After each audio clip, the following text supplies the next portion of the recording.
hell was that? You know, when 5 or 6 Koenigseggs are together, you know, people will refer to, oh, look, the Ghost Squadron is moving around. Whoa, whoa, whoa! Stop!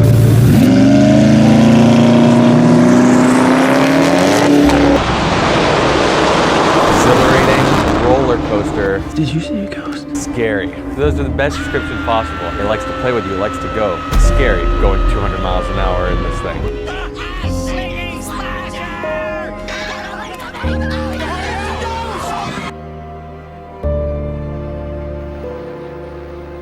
Spooky. There's a lot to admire when looking at a Koenigsegg. From its curved windshield to its distinct doors, there's many unique features that they have that set it apart from the rest of the competitive and rapidly growing hypercar space. In a positive way, it's a violent car.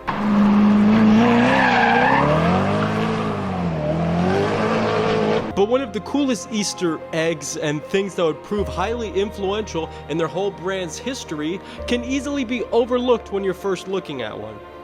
But once you see it, you'll ask yourself, Was that a ghost?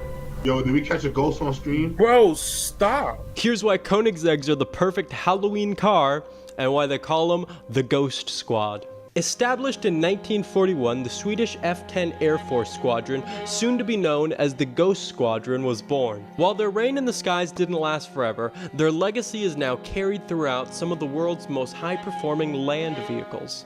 They operated the Saab AJS37 Viggen, which was one of the finest fighter jets made for the Cold War. They flew out of Sweden. I'm not attempting that one. I'm gonna butcher the shit out of that, so we're throwing it up on the screen. A Viggen pilot for the unit recalls a fun story about how the Ghost Squadron name came to be. The pilot recalls an eager commander for the unit wanting his squadron to be airborne at first light, so the technicians had to warm up the engines before sunrise, creating a loud noise, as fighter jets do. I don't know if you guys ever heard of them in person, but we just heard some fighter jets a couple weeks ago. Boy, they are loud.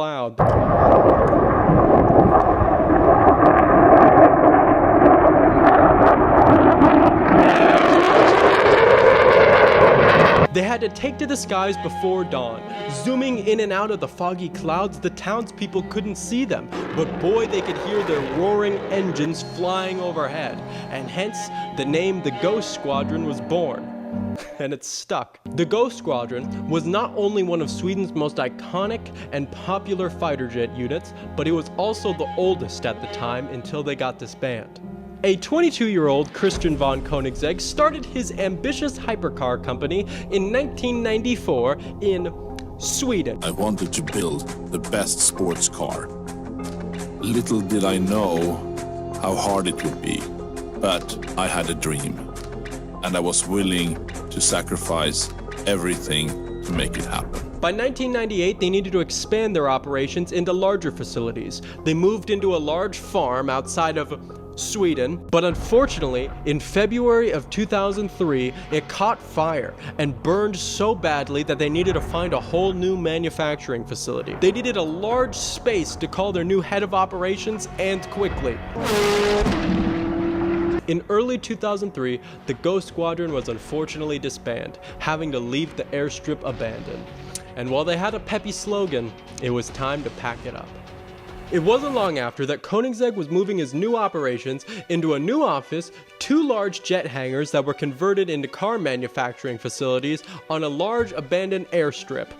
And this was supposed to be kind of like a creepy Halloween video too, so ooh, abandoned jet hangar, ooh, abandoned airstrip, you know, like spooky. This was located next to the still active airport. As Christian was producing some of his first cars out of his new location that he had just purchased, he was approached by their previous occupants. They loved what Koenigsegg was doing with their old location so much that they wanted him to carry the badge that they once wore. Still to this day, every Koenigsegg car that is crafted in the airbase, which was once the home of the legendary Ghost Squadron, still bears their logo, so that their show may still go on. So here we are in Geneva at the motor show by ourselves. Everyone else packed up. We said, that we cannot do. Christian himself always interested me, and the fact that he could tell you why he picked every single nut and bolt and why he did this and that. The bolts themselves, are these proprietary fitment Yes. for you? Yeah. I mean, basically, we have a design for each position. Its own bolt?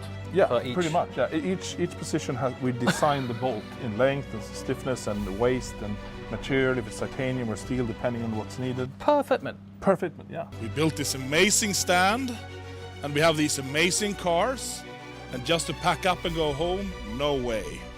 We follow the motto of the Ghost Squadron: the show must go on.